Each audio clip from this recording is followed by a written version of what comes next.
Salmo número 100, nós vamos fazer a leitura em conjunto. Celebrai com júbilo ao Senhor todas as terras. Servi ao Senhor com alegria. Apresentai-vos diante dele com cântico. Sabei que o Senhor é Deus. Foi ele quem nos fez e dele somos. Somos o seu povo e rebanho do seu pastoreio. Entrai por suas portas com ações de graças e nos seus átrios com hinos de louvor. Rendei-lhe graças e bendizei-lhe o nome, porque o Senhor é bom e sua misericórdia dura para sempre, de geração em geração a sua fidelidade. Feche os seus olhos, querido, abra o seu coração, vamos falar com o Pai. Senhor, nosso Deus, nosso querido Pai, nós nos rendemos à Tua presença. Nós entramos nessa noite na Tua casa para Te louvar e para Te adorar. E pedimos, Deus, que o Senhor receba do céu nossas orações, nossos louvores, nossa comunhão. Pai, estamos aqui para prestar um culto do qual o Senhor é digno. Estamos fazendo o melhor de nós. Sabemos que não ficará perfeito, porque nós somos imperfeitos. Mas queremos dizer para o Senhor que nós Te amamos de todo o nosso coração. Queremos sentir a Tua presença. Queremos que o Senhor fique feliz nessa noite, com tudo o que está acontecendo e que ainda vai acontecer aqui. E pedimos nessa hora que o Senhor venha falar ao nosso coração. Nós precisamos ouvir a Tua voz. Talvez haja pessoas aqui enfermas, no corpo e na alma. Talvez haja pessoas tristes, desesperadas, que não sabem mais o que fazer diante da situação que está vivendo. E a Tua palavra tem resposta. O Evangelho é o poder para a salvação de todo aquele que crê. E pedimos, ó Deus, que a Tua palavra venha nos atingir em cheio. Que a Tua palavra encontre guarida em nosso coração. E que nós possamos sair aqui diferentes de quando nós entramos. Que a Tua palavra faça efeito em nós. Porque, como está escrito, ela nunca volta vazia. Então, Senhor, ministra sobre nós nessa noite. Pedimos a presença do Teu Espírito Santo, aquele que é o autor das Escrituras, aquele que pode nos explicar da maneira como ela é de verdade. Nós reconhecemos que a Tua palavra é a verdade, a nossa única regra de fé e prática. Tua palavra é infalível, ela é alimento para a nossa alma, é ela que sustenta a nossa fé. Então abrimos nosso coração agora e pedimos que o Senhor fale conosco, em nome de Jesus. Amém. Graças a Deus. Irmãos, pode se assentar. Adorar é uma obrigação. Louvar é gratidão. A palavra adoração, ela vem do grego proskinel, que significa prestar homenagem, reverenciar. Vem do termo pros, que é para, e kinel, que é beijar. O termo era usado para designar o costume de se prostrar diante de uma pessoa e beijar os seus pés, ou a orla das suas vestes, ou até mesmo o chão. Numa tradução bem literal, alguns estudiosos dizem que é como um cachorro que lambe a mão do seu mestre. Então a palavra adoração, ela representa a reverência a Deus pelo que Ele é, independente do que Ele faça, independente de como Ele nos trate. O cachorrinho gosta do dono pelo que o dono é e não somente pelo que o dono faz. Alguns até fazem a diferença entre o cachorro e o gato, né? O cachorro gosta do dono, o gato gosta da casa. O cachorro, se você se mudar, ele se muda junto. O gato não, você pode ir embora, se deixar a casa para ele, está tudo certo. Ninguém nunca ouviu dizer de um gato que morreu assassinado no assalto, né? Cachorro sim. O ladrão entra, o cachorro vai em cima, ele toma um tiro e morre. O gato não. Nós precisamos ser mais cachorros e menos gatos, nessa característica dos animaizinhos. Então, adoração é você gostar de Deus, estar com Deus, reverenciar Deus simplesmente pelo que Ele é, independente do que Ele faça ou deixe de fazer em seu benefício. A palavra louvor, por sua vez, ela vem do hebraico halal, que significa fazer barulho. No Novo Testamento, nós temos duas palavras para louvor, no grego. Primeiro é eucaristém, que significa agradecer, gratidão. E também no grego eulogem, que significa bem dizer, daí vem a palavra elogio. Então, louvar significa agradecer, reconhecer, admirar, falar bem, elogiar, engrandecer, com nossas vozes, com nossos gestos e com tudo que há em nós. Então, queridos, louvar a Deus é fazer barulho, é dançar, engrandecer a Deus por tudo que Ele faz, por tudo que Ele realiza em nós, por meio de nós e perto de nós. Então essa é a primeira coisa que eu quero compartilhar com a igreja. Nós devemos tanto adorar a Deus, como louvar a Deus. As duas coisas são ordenanças bíblicas. E nesse Salmo número 100, traz para nós o exemplo tanto da adoração quanto do louvor. No versículo de 1 a 3, nós encontramos aqui a adoração. Celebrai com júbilo ao Senhor todas as terras, servi ao Senhor com alegria, apresentai-vos diante dele com cântico. Sabei que o Senhor é Deus. Foi Ele quem nos fez e dele somos. Somos o seu povo e rebanho do seu pastoreio. E ponto. Nós devemos adorar a Deus simplesmente pelo que Ele é. E o que o texto aqui diz que Ele é? Primeiro, diz que Ele é Deus. Nós adoramos ao Senhor porque Ele é Deus, pela sua essência. Lá em Êxodo capítulo 3, versículo 14, está escrito o seguinte: no versículo 13, disse Moisés a Deus: eis que quando eu vier aos filhos de Israel e lhes disser, o Deus de vossos pais me enviou a vós outros, e eles me perguntarem, qual é o seu nome? Que lhes direi? Disse Deus a Moisés, eu sou o que sou. Disse mais, assim dirás aos filhos de Israel, eu sou, me enviou a vós outros. Nós adoramos a Deus simplesmente porque Ele é. Eu sou o que sou. Eu sou o Senhor. Eu sou Deus. E ponto. Não precisa explicar mais nada. Jeová é Deus. Eu sou o que sou. Foi a definição de si próprio que Deus disse a Moisés. Então, há algumas coisas na vida da gente que nós temos que reverenciar, independente do que aconteça. Por exemplo, os filhos devem honrar e obedecer os pais, independente do que eles fazem. Simplesmente por eles serem os pais. Você pode gostar do seu pai, você pode não gostar. Você pode admirar seu pai, você pode não admirar. Você pode concordar com seu pai, você pode não concordar. Mas você tem que honrá-lo e obedecê-lo pelo que ele é. Ah, mas eu não escolhi meu pai. Exatamente. Você nasceu na sua casa e seu pai é esse aí. E você tem que honrá-lo pelo que ele é. Ah, mas ele não me dá presente. Mas ele é seu pai. Ah, mas meu pai me dá cascudo. Ele é seu pai. Ah, mas meu pai bebe. Ele é seu pai. Ah, meu pai não faz nada que eu peço. Ele é seu pai. É uma coisa essencial.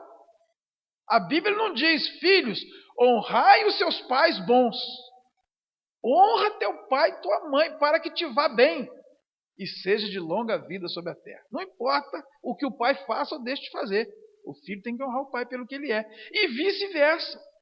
O pai deve amar o filho, educar o filho nos caminhos do Senhor, não provocá-los a ira, não irritá-los simplesmente porque eles são os filhos.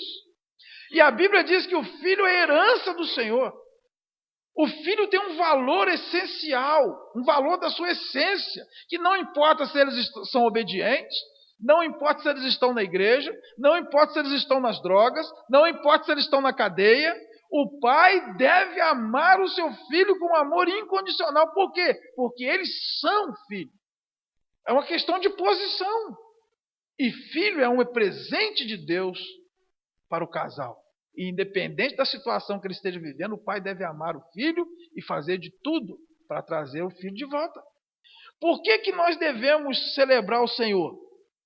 Por que todos os moradores da terra devem celebrar a Deus? Porque Ele é o Senhor. Ele é o que é.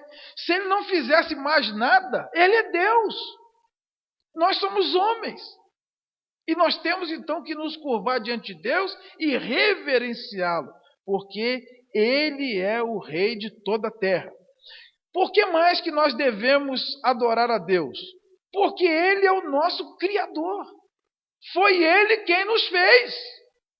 Em Atos, capítulo 17, versículo 24, diz o seguinte: o Deus que fez o mundo e tudo o que nele existe, sendo Ele Senhor do céu e da terra, não habita em santuários feitos por mãos humanas. Verso 25 também. Nem é servido por mãos humanas como se de alguma coisa precisasse, pois Ele mesmo é quem a todos dá vida, respiração e tudo mais. Por que nós devemos adorar a Deus? Porque Ele nos criou.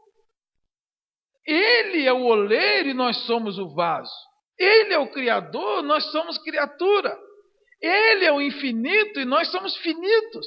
Ele é o eterno e nós somos pó. Só isso é motivo de nós nos prostrarmos diante dele e adorá-lo. Só isso é motivo para nós lambermos a sua mão, beijar os seus pés. Porque ele trouxe a cada um de nós a vida. Quem é que teria condição de se inventar, de se criar, de se gerar no ventre da mãe? Nenhum de nós. E Deus nos formou a todos. Portanto, nós devemos adorá-lo porque Ele é o nosso Criador. Que mais? Nós devemos adorá-lo porque Ele é o nosso Senhor. Foi Ele quem nos fez e dele somos. Nós somos de Deus. Ele é o nosso Senhor. Ele é o nosso dono. Ele é o nosso possuidor. Nós somos dele. Podemos espernear, podemos escapulir, não adianta, a gente vai bater cabeça ali e aqui, e um dia nós vamos chegar diante dele. Você pode viver 80, 100 anos longe de Deus, quando a gente bater as botas não adianta, você vai chegar diante dele. E é diante dele que nós vamos nos curvar e ter que reverenciá-lo de um jeito ou de outro. Porque ele é o nosso Senhor. Isaías 45, versículos 5 a 12, diz o seguinte: eu sou o Senhor e não há outro. Além de mim não há Deus. Eu te cingirei, ainda que não me conheces, para que se saiba até o nascente do sol e até o poente, que além de mim não há outro. Eu sou o Senhor e não há outro. Eu formo a luz e crio as trevas. Faço a paz e crio o mal. Eu, o Senhor, faço todas estas coisas. Destilai, ó céus, dessas alturas, e as nuvens chovam justiça. Abra-se a terra e produza a salvação, e juntamente com ela brote a justiça. Eu, o Senhor, as criei. Ai daquele que contende com o seu Criador, e não passa de um caco de barro entre outros cacos. Acaso dirá o barro ao que lhe dá forma: que fazes? Ou a tua obra não tem alça? Ai daquele que diz ao pai: por que geras? E à mulher: por que dás à luz? Assim diz o Senhor, o Santo de Israel, aquele que o formou: quereis acaso saber as coisas futuras? Quereis dar ordens acerca de meus filhos e acerca das obras de minhas mãos? Eu fiz a terra e criei nela o homem. As minhas mãos estenderam os céus, e a todos os seus exércitos dei as minhas ordens. Nós adoramos a Deus porque Ele é o nosso Senhor. Ele nos criou e por isso nós somos dele. Nós também adoramos a Deus porque Ele é o nosso governador. Salmo 99, versículo 1. Reina o Senhor, tremam os povos. Ele está entronizado acima dos querubins. Abale-se a terra. Deus governa sobre todas as coisas. Foi Ele quem nos fez. Ele é o nosso Criador. Dele somos. Ele é o nosso Senhor. Somos o seu povo. Então Ele é o nosso governador. Somos o povo dele e Ele é o nosso Rei, o nosso Senhor. Ele está sentado no trono como governante, como governador. A Bíblia diz que não cai uma folha da árvore sem a sua permissão. Até os fios da nossa cabeça estão contados. Nada acontece sem a vontade permissiva dele. Salmo 121 diz: é certo que não dorme e não cochila o guarda de Israel. Tudo o que acontece é debaixo dos olhos de Deus. Mesmo aquelas coisas que nos parecem mais desagradáveis, acontece debaixo dos olhos de Deus. E se Deus permite, é porque Ele vai usar isso também. Deus fará com que todas as coisas cooperem para o bem daqueles que o amam e daqueles que são chamados segundo o seu propósito. Mesmo aquelas coisas que nos parecem terríveis, mesmo as tragédias, mesmo os dissabores, mesmo as decepções, Deus fará com que coopere para o nosso bem. Ele fará com que todas as coisas cooperem para o nosso bem. Ele governa. O mundo não está solto nas mãos do homem. Se fosse assim, o mundo tinha acabado há muito tempo, irmãos. O homem já tinha soltado uma bomba e tinha acabado com tudo. Deus, ele interfere. Deus remove pessoas. Deus move na circunstância. É por isso que quando falaram, o mundo vai acabar em 2012, eu falei, fica tranquilo. O mundo vai durar pelo menos mais 1007 anos ainda. Porque a Bíblia diz que vai ter a grande tribulação de 7 anos, depois um milênio, que é mais 1000. Ah, mas o superaquecimento. Fica tranquilo, Deus intervém. Porque Ele é o Rei do universo. Reina o Senhor, trema os povos. Ele está sentado, Ele está entronizado acima dos querubins. Deus está no controle, mesmo quando as coisas parecem fora de controle. Ele é o grande governador. Nós somos o seu povo. Diz também que nós somos o rebanho do seu pastoreio, ou seja, Ele é o nosso sustentador. O pastor é aquele que supre todas as necessidades da ovelha. Então nós devemos adorar a Deus porque Ele é o nosso sustentador. Olha o que está escrito no Salmo número 104, a partir do verso 10. Tu fazes rebentar fontes no vale, cujas águas correm entre os montes. Dão de beber a todos os animais do campo, os jumentos selvagens matam a sua sede. Junto delas tem as aves do céu o seu pouso, e por entre a ramagem desferem o seu canto. Do alto de tua morada regas os montes, a terra farta-se do fruto de tuas obras. Fazes crescer a relva para os animais e as plantas para o serviço do homem, de sorte que da terra tire o seu pão. O vinho que alegra o coração do homem, o azeite que lhe dá brilho ao rosto e o alimento que lhe sustém as forças. Avigoram-se as árvores do Senhor e os cedros do Líbano, que ele plantou, em que as aves fazem seus ninhos. Quanto à cegonha, a sua casa é nos ciprestes. Os altos montes são das cabras montezinhas, e as rochas, o refúgio dos arganazes. Fez a lua para marcar o tempo, o sol conhece a hora do seu ocaso, dispões as trevas e vem a noite, na qual vagueiam os animais da selva. Os leõezinhos rugem pela presa e buscam de Deus o sustento.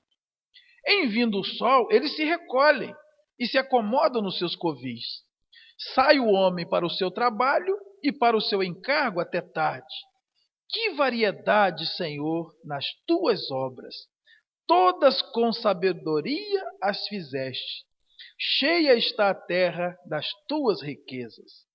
Eis o mar vasto, imenso, no qual se movem seres sem conta, animais pequenos e grandes.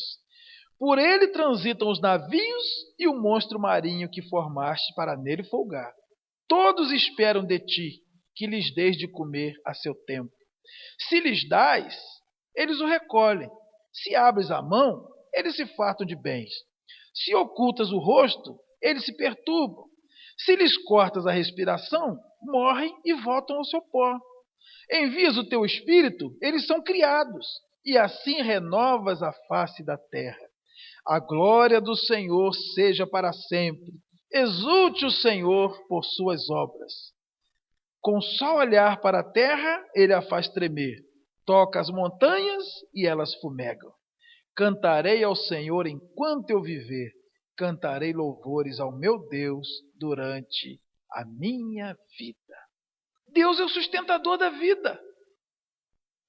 Desde o homem, as plantinhas, os leõezinhos, os seres que vivem no mar, todo ser que respira busca de Deus o sustento. Se Deus cortar a respiração, morre. Se Deus envia o seu Espírito, vive. Então por que nós devemos adorar a Deus? Porque Ele é o sustentador da vida. Ele alimenta desde nós, seres humanos, até o bichinho menor da natureza. É o Senhor que estende a mão e alimenta. Por isso nós devemos adorá-lo, porque Ele é que sustenta e mantém toda a vida que nós conhecemos.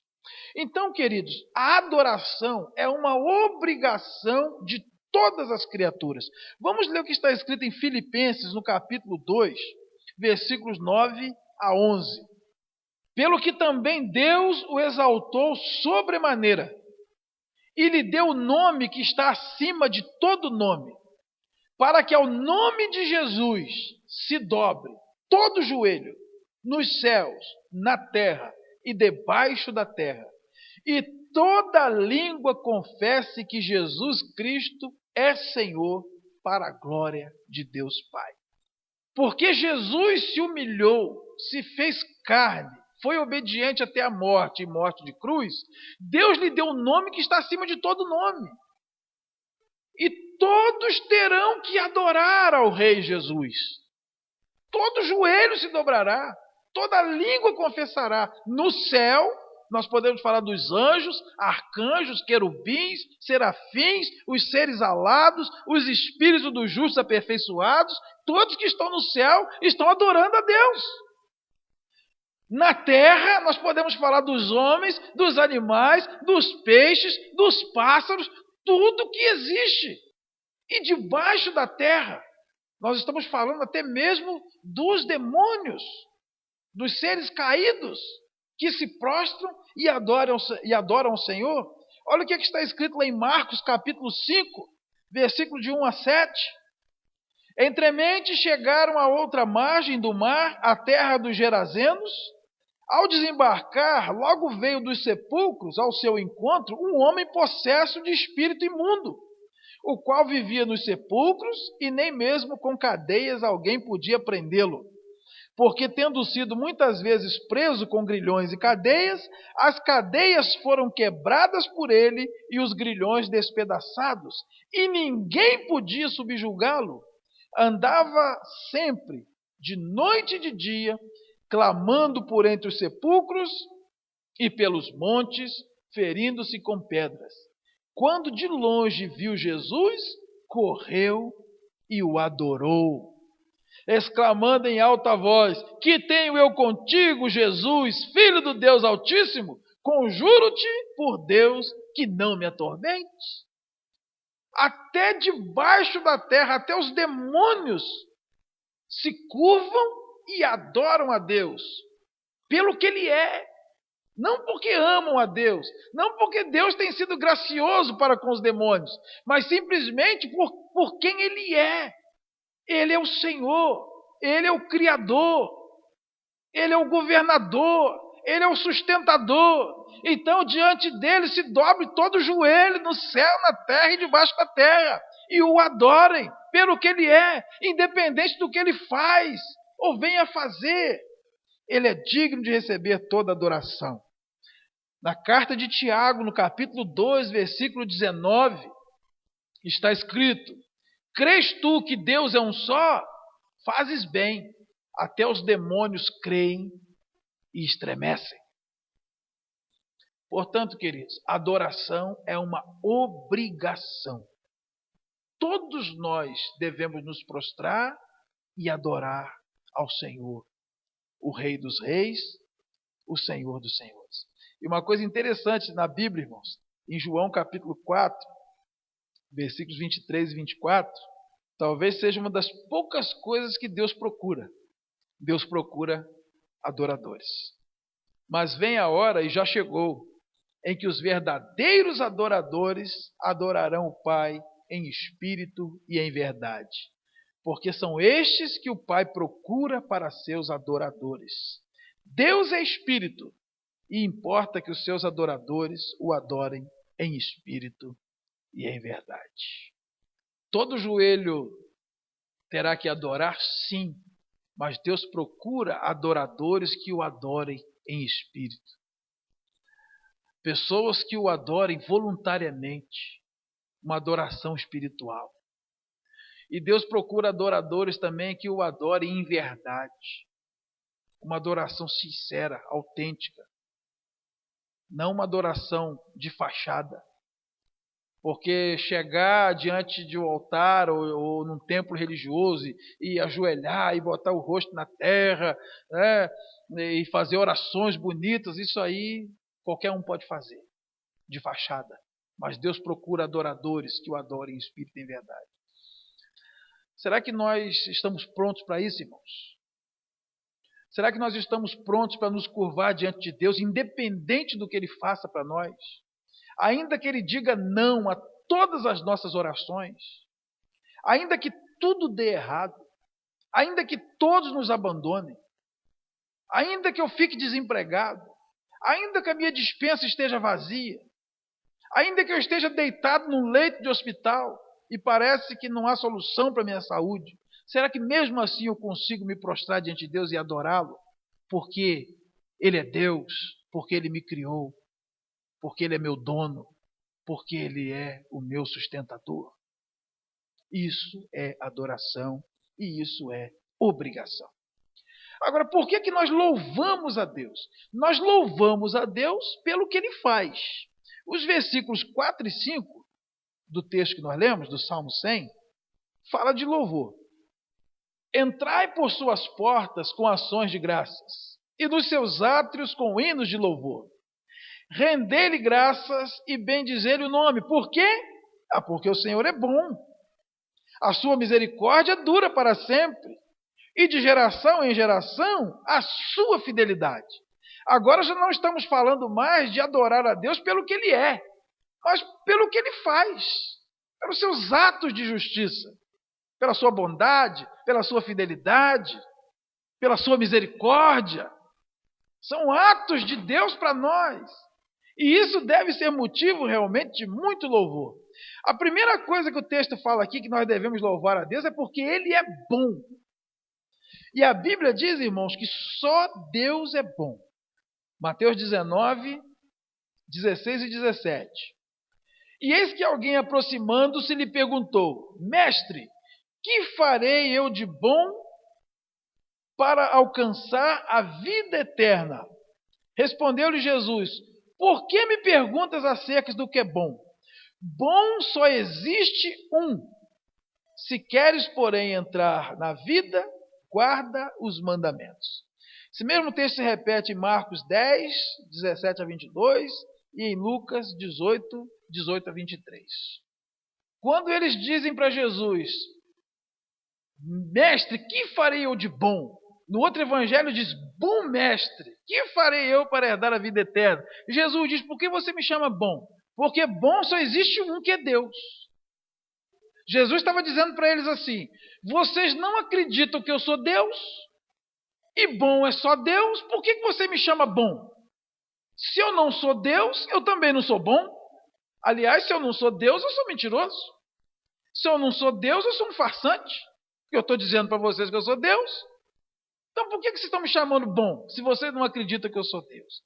Então, irmãos, a bondade, ela só existe em Deus. E vocês podem ter certeza de uma coisa: os atos de bondade que nós praticamos são fruto da ação de Deus em nós. Nós não temos qualquer capacidade de ser bom. A Bíblia diz que bom é só Deus. Pastor, mas e as pessoas que a gente conhece que são tão boas? fazem tantas coisas boas. De alguma maneira, a graça de Deus está operando na vida dela e ela então está reproduzindo a bondade de Deus. Porque até os nossos atos de bondade estão contaminados pelo pecado. Quando nós fazemos o bem para alguém, na maioria das vezes, nós estamos agindo no interesse próprio. Às vezes nós fazemos o bem para aliviar a consciência, porque a gente se sente bem quando somos bons para as pessoas.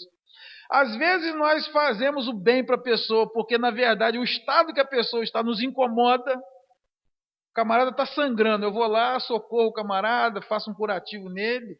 Na maioria das vezes, aquele sangue está me incomodando, então eu me sinto mal de ver o camarada sangrando. E eu acudo para eu deixar de me sentir mal com o ferimento dele. Muito mais do que para ele se sentir bem. Esse é o ser humano, segundo a Bíblia.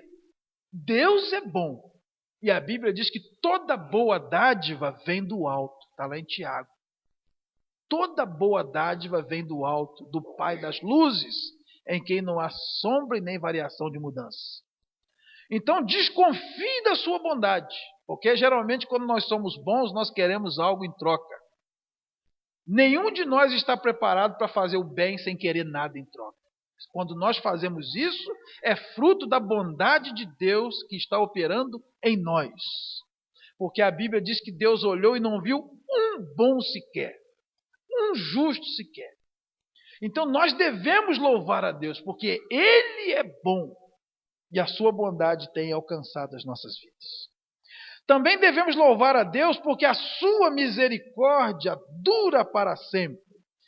Olha o que está escrito no livro das Lamentações de Jeremias, capítulo 3, versículos 22 e 23.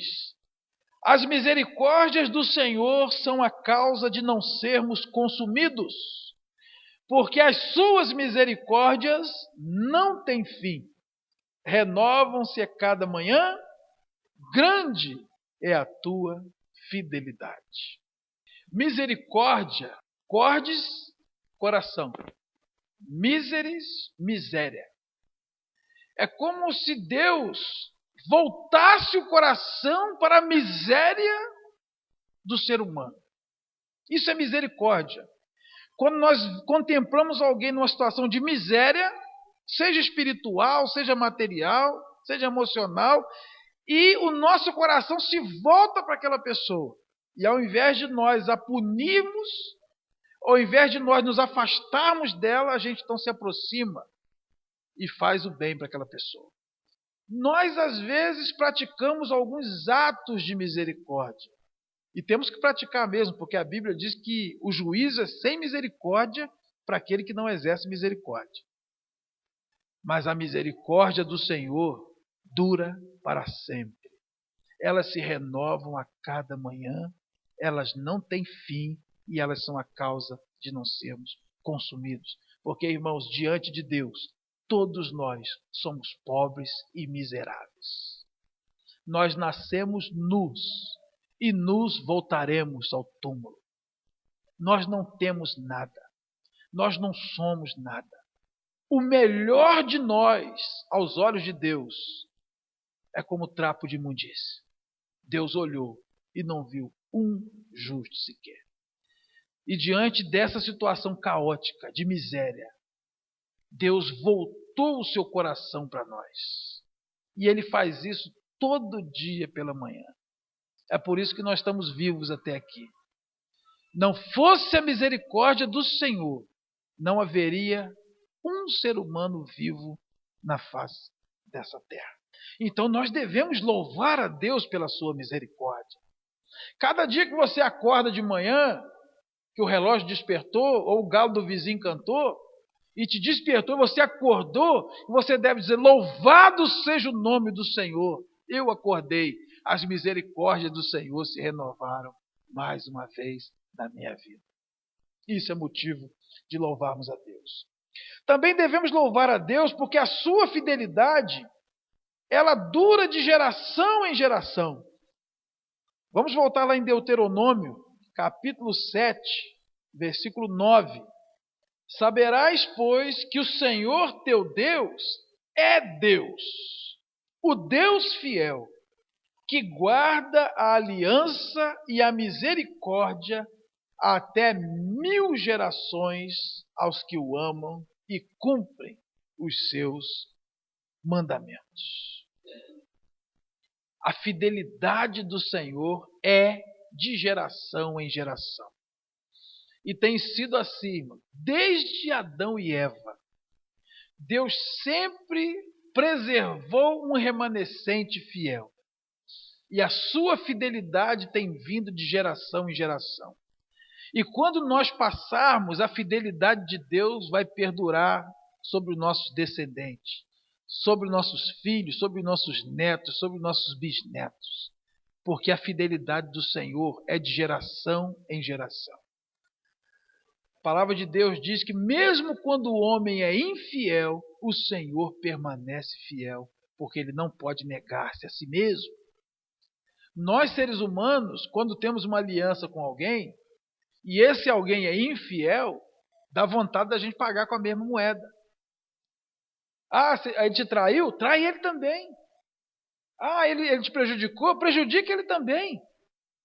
Dá o troco. Paga na mesma moeda. Ele foi infiel, seja também. Mas a Bíblia diz que quando o homem é infiel, Deus permanece fiel, porque ele não pode negar-se a si mesmo. Isso vale para todos os nossos relacionamentos. Ah, o pastor foi infiel, mas nós vamos permanecer fiéis. O sócio foi infiel, mas eu vou permanecer fiel. Eu não vou errar porque alguém errou, porque um erro não justifica o outro. A fidelidade de Deus é assim. Deus é fiel. Ele cumpre todas as suas promessas, de geração em geração. Quantos de nós fazemos isso?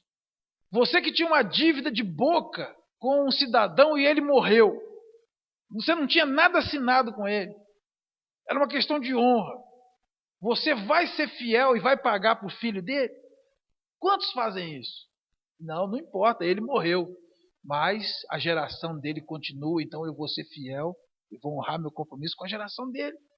Ah, meu pai vendeu uma casa, não passou a escritura e morreu. Agora o camarada vem, não, vou aproveitar, vou pegar a casa de volta. Meu pai morreu, não deu.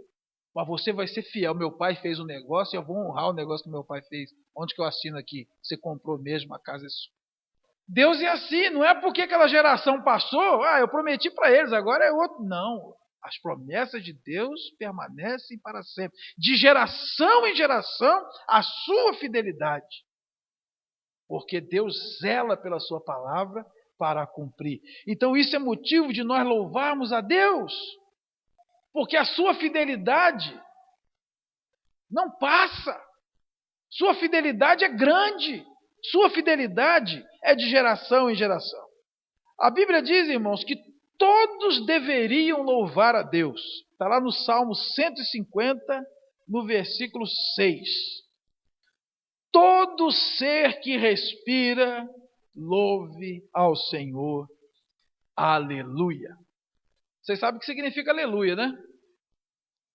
Aleluia significa glória ao Deus Jeová. Glória ao Senhor. Todo ser que respira, louve ao Senhor. Você respira? Então você deveria louvar o Senhor. Os passarinhos louvam o Senhor. Os cachorrinhos louvam o Senhor. As abelhinhas louvam o Senhor. Tudo que eles fazem, a vida deles louva o Senhor.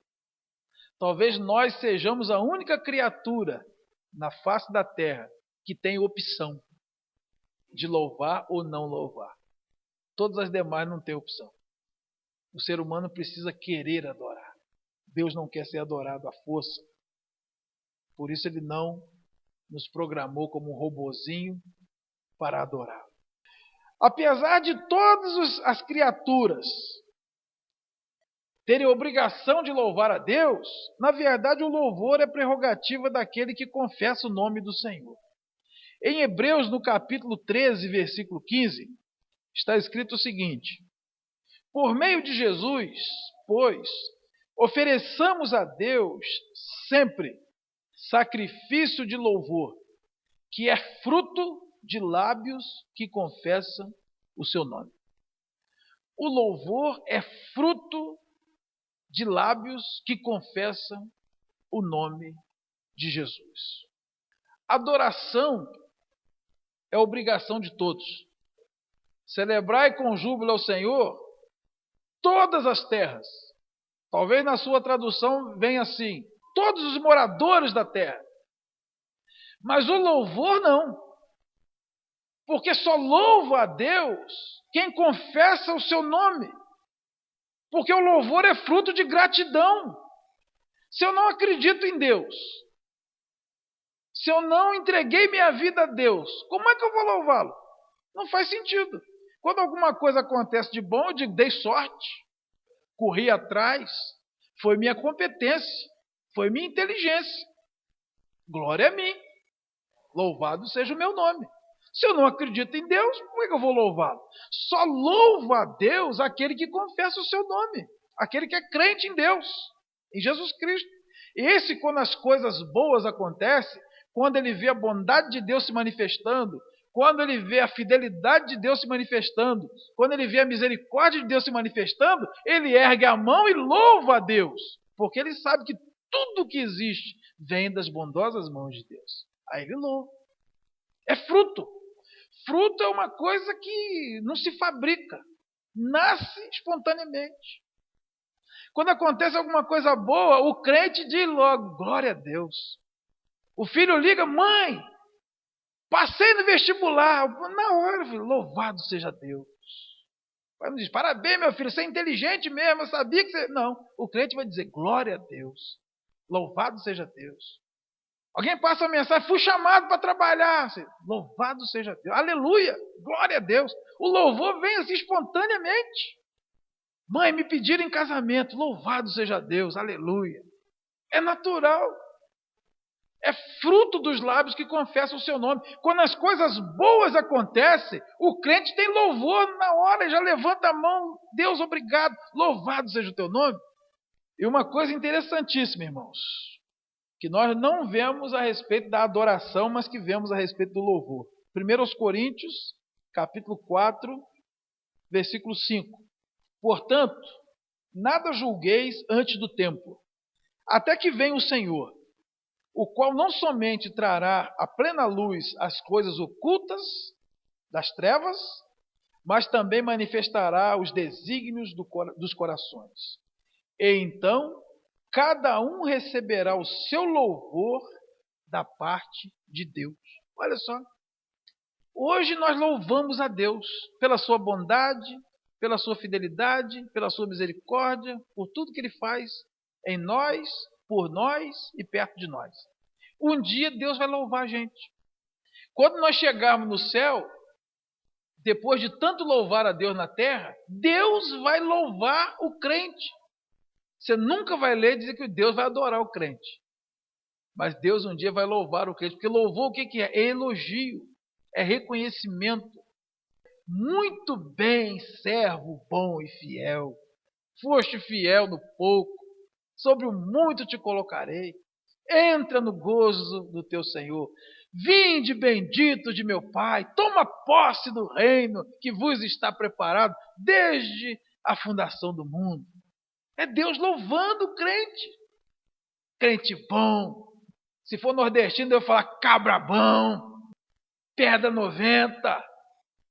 Será que nós estamos prontos, irmãos, a louvar a Deus na terra por tudo que Deus faz? Por todos os seus atos de bondade, de fidelidade, de misericórdia para com nossas vidas, para com nossa família, nossos amigos, nossa cidade, nosso país, pela natureza, para que um dia nós cheguemos na presença dEle e Ele possa então nos louvar como um crente fiel. Adoração é obrigação. Todos terão que adorar. Todos. Se não for agora, vai ser depois que morrer. Todo joelho se dobrará e toda língua confessará que Jesus Cristo é o Senhor. No céu, na terra e debaixo da terra. Mas o louvor é espontâneo. Louvor é gratidão. Louvor, a gente levanta a mão e louva a Deus simplesmente porque a gente reconhece tudo de bom que Ele tem feito. Esse salmo, irmãos, ele responde a todas as perguntas possíveis, né? Na nossa língua portuguesa. Ele responde o que, ele responde quem, ele responde como ele responde por quê, ele responde onde e ele responde quando. Está tudo aí. Primeiro ele responde o que é adorar. Adorar é reverenciar. O que é louvar? Louvar é agradecer, é reconhecer. Quem deve adorar? Todos os moradores da terra. Quem pode louvar? Aqueles que confessam o seu nome. Como é que nós devemos louvar e adorar a Deus? Com júbilo, com alegria, com ação de graça, com cântico. Por que nós devemos adorar? Porque o Senhor é Deus. Foi Ele que nos fez e dele somos. Somos o seu povo, o rebanho do seu pastoreio. Por que nós devemos louvar? Porque o Senhor é bom. Que a sua misericórdia dura para sempre. E de geração em geração a sua fidelidade. Quando é que devemos adorar? Nós devemos louvar a Deus o tempo todo. Salmo 34, versículo 1 diz: louvarei ao Senhor em todo o tempo. O seu louvor estará sempre nos meus lábios. Onde nós devemos adorar? Lá em João 4, 23 e 24, Deus diz: em todo lugar. Vem a hora e já chegou, quando não vai fazer diferença mais orar aqui nesse templo, em Jerusalém, nesse monte, naquele outro monte. Porque Deus procura adoradores que o adorem em todo lugar, e especialmente em seu espírito. Vamos ficar de pé, queridos, em nome de Jesus.